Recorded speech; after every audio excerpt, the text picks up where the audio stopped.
JPSC के previous year question का topics है, हिस्ट्री का सेगमेंट से लिया हुआ है। चोल साम्राज्य के लोकल एडमिनिस्ट्रेशन से संबंधित सवाल था।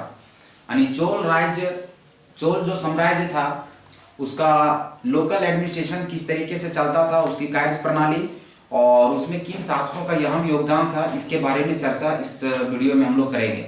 ये प्रीवियस ईयर क्वेश्चन है और ये सभी जेपीएससी के सभी एग्जामिनेशन के लिए मेंस पॉइंट ऑफ व्यू से इम्पोर्टेंट है, चाहे एफआरओ एग्जामिनेशन हो, एसीएफ एग्जामिनेशन हो या फिर यूं कहें हम जो प्रशासनिक लेवल की जो एग्जामिनेशन होती है या सीडीपीओ वगैरह के लिए, ये सबों के लिए यह टॉपिक्स काफ़ी इंपॉर्टेंट है। और हिस्ट्री के लिए आप किसी भी एग्जाम्स में जाते हैं तो आपको प्रिलिमिनरी एग्जामिनेशन के लिए भी यह बड़ा इंपॉर्टेंट टॉपिक्स माना जाता है और सवाल पूछा भी गया है इससे, चोल साम्राज्य से।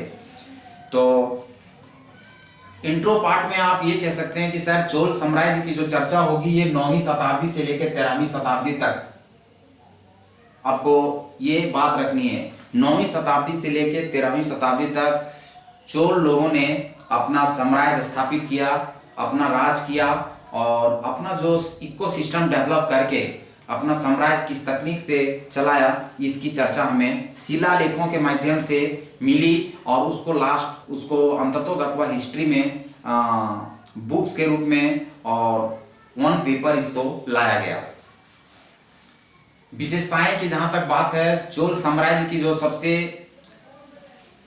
मुख्यतः रिमार्केबल जो चीजें हैं, जो चीजें महत्वपूर्ण है परीक्षा के दृष्टिकोण से, उसमें ये 5 सेगमेंट की चर्चा हम लोग करेंगे कि ग्राम स्वशासन कैसा था, स्थानीय सभाएं की चर्चा मिलती है शिलालेखों में, और कमेटीज या समितियों का गठन कैसे किया जाता था, निर्वाचन प्रणाली वहां का कैसा था और किन शिलालेख के माध्यम से हमें यह जानकारी प्राप्त होती है या शिलालेखों के संदर्भ में क्या सूचना मिलती है चोल साम्राज्य में, इसकी चर्चा होगी।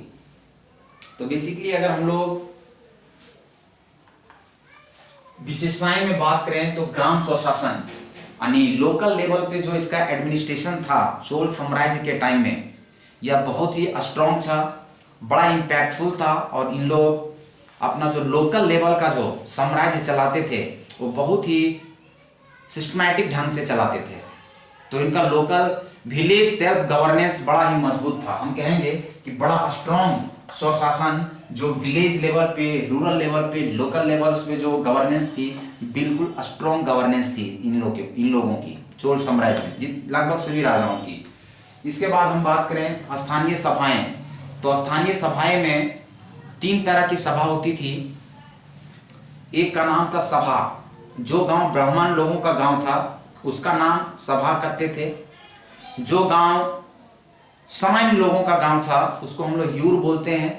और नगरम करके एक स्थानीय सभा का नेम है नगरम, वो व्यापारिक लोगों के लिए, व्यापारिक वर्ग के लोगों के लिए वो क्षेत्र होता था। तो स्थानीय सभाएं में 3 हैं, सभा, उर और नगरम। नगरम होता था व्यापारिक वर्ग के लोगों के लिए, व्यापारिक यानी जो व्यापारी लोग थे, ये था सामान्य लोगों के लिए, उर आपका सामान्य लोगों के लिए था। और सभा था ब्राह्मण, जो ब्राह्मण हैं उन लोगों के लिए आपका सभा का प्रावधान था। तो स्थानीय सभाएं में हम लोग तीन सभाओं के बारे में पढ़े, सभा, उर और नगरम। नगरम होता था व्यापारिक वर्ग के लिए, व्यापारिक यानी हम कह सकते हैं कॉमर्शियल पर्सन, कॉमर्शियल पीपल, और जो बिजनेसमैन थे उन लोगों के लिए नगरम का प्रावधान स्थानीय स्वशासन में था। सामान्य लोगों के लिए उर का प्रावधान था। और जो ब्राह्मण व जो नॉलेजेबल लोग थे या जो पढ़े लिखे थे या यूं कहें जो ब्राह्मण कैटेगरी के लोग थे, उनको स्थानीय सभाएं में सभा के नाम से वर्णन किया गया है, वर्णित है। अब हम लोग कमिटीज की बात करते हैं, यानी समितियां जो बनी थी। तो समितियां जिस तरह से हम लोग अभी डिपार्टमेंट्स देखते हैं, स्टेट गवर्नमेंट में, सेंट्रल गवर्नमेंट में अलग अलग डिपार्टमेंट्स होता है, agricultural department, education department, finance department, राजस्व डिपार्टमेंट, ठीक उसी तरीके से कमेटियां पहले बनती थी। तो कमेटियों में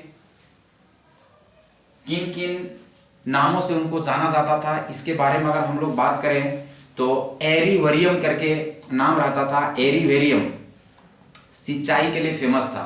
इसको अभी हम लोग रिसेंट डेटा से अगर रिलेट करने का प्रयास करें तो काफ़ी हद तक ये मिलता जुलता शब्द लगता है। एग्रीकल्चर का अभी संबंध खेती गृहस्थी सिंचाई से है, तो एरीवेरियम काफ़ी हद तक एग्रीकल्चर को रिलेट करता हुआ शब्द है। तो एरी एग्रीकल्चर, वरियम ये आपका कहीं ना कहीं सिंचाई को रिलेट करता है। इसके बाद पौन जो बोलते हैं पौन, आप लोग इसको रिलेट कर सकते हैं पैसे से, यानी ये बीत का है। पौन जैसे बोलते हैं आप लोग सिक्के के मामले में या कई बार वजन के मामले में, तो ये पौन को रिलेट करता हुआ यानी बिजनेस बीत के बारे में बात करता है। तो ये बीत का कमिटी था। फिर न्याय की समिति थी। न्याय यानी जुडिशियल सिस्टम के लिए न्याय का न्याय ही होगा। और एक तोतवरियम होता था। तोतवरियम जो भूमि व राजस्व डिपार्टमेंट होता था, उसके लिए तोतवरियम के नाम से कमेटी बनती थी। तो 4 कमेटियां का नाम हमने बताया, ठीक है। तोतवरियम,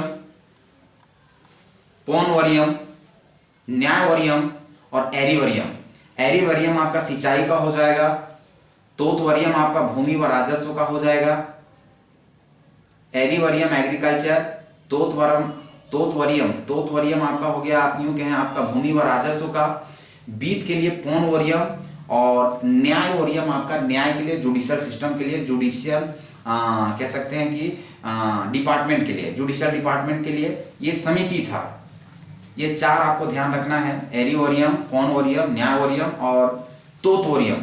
ये 4 के 4 आपके समितियां मुख्यतः थे जो चोल साम्राज्य में प्रचलन में था। अब हम लोग निर्वाचन प्रणाली की बात करते हैं, तो जिस तरीके से अभी हमारे हिंदुस्तान में या स्टेट लेवल पे निर्वाचन हो रहा है, डेमोक्रेटिक तरीके से बैलेट पेपर के माध्यम से या लोकल जो पंचायती राज व नगर पालिका नगर निगम से संबंधित जो चुनाव होते हैं बैलेट पेपर से, ठीक उसी तरीके का पैटर्न वहाँ था, लेकिन वहाँ तरीका सिर्फ डिफरेंट था। वहाँ का निर्वाचन जो प्रणाली था उसका नाम था किडवोलई सिस्टम। कुडवोलई सिस्टम के माध्यम से चुनाव होते थे। कुडवोलई प्रणाली, कुडवोलई प्रणाली यानी कुडवोलई सिस्टम, इस सिस्टम से वहाँ चुनाव होते थे। और इस सिस्टम में होता क्या था, तो एक घड़ा रखा जाता था और उस घड़े में ताम्रपत्र जो होते थे, ताम्रपत्र पर नाम लिख के उस घड़े में डाल दिया जाता था और उसी घड़े से सारे ताम्रपत्र को निकाल के देखा जाता था कि किनको कितना मत मिला और वहीं से निर्णय होता था। तो ये निर्वाचन प्रणाली कुडवोलई सिस्टम निर्वाचन प्रणाली चोल साम्राज्य का था और बड़ा ही महत्वपूर्ण। ये हमारे डेमोक्रेटिक सिस्टम से मिलता जुलता है और ये डेमोक्रेटिक सिंबल ही है। निर्वाचन प्रणाली जो वहाँ का था बिल्कुल डेमोक्रेटिक तरीके से ही। और ये अभी आप जो देखें ग्राम स्वशासन, लोकल सेल्फ गवर्नेंस, ये भी कहीं ना कहीं हमारे पंचायती राज सिस्टम को कनेक्ट करता है। निर्वाचन प्रणाली हमारे डेमोक्रेटिक सिस्टम को रिलेट करता है। स्थानीय सभाएं हमारे डिफरेंट डिपार्टमेंट्स को रिलेट करता है, चाहे स्टेट लेवल पे बात करें, नेशनल लेवल पे बात करें, चाहे एग्रीकल्चर डिपार्टमेंट हो या फिर यूं कहें एग्रीकल्चर हो या एजुकेशन हो, अलग अलग डिपार्टमेंट्स को जिस तरह से हम लोग यहाँ अभी देखते हैं, ठीक वहाँ भी उसी पैटर्न्स पे आपका उसका नाम रख दिया गया था। तो डेमोक्रेटिक फंक्शन से काफी रिलेट करता है। यानी रिसेंट ट्रेंड से भी हम इसको अगर 19वीं से 13वीं शताब्दी का रिलेशन अगर दिखाना चाहें तो हम लोग बता सकते हैं कि सर डेमोक्रेटिक वे में जो इलेक्शन है उसका तो जड़ आप यहाँ से भी रिलेट कर सकते हैं। और कहीं ना कहीं यही हिस्ट्री हमारे हिंदुस्तान का रहा है और धीरे धीरे ये प्रोविजंस हमारे रिसेंट ट्रेंड्स में हैं और थोड़ा थोड़ा टेक्नोलॉजी के माध्यम से या फिर सिनेरियो प्रेजेंट सिनेरियो के डिमांड के अकॉर्डिंग थोड़े थोड़े टेक्नोलॉजी में भले बदलाव हो गए हैं, बट मोटे तौर पर जो सिस्टम है वही सिस्टम रखा गया है चुनाव का, निर्वाचन का और स्वशासन का, लोकल एडमिनिस्ट्रेशन का और सभाएं का। धन्यवाद।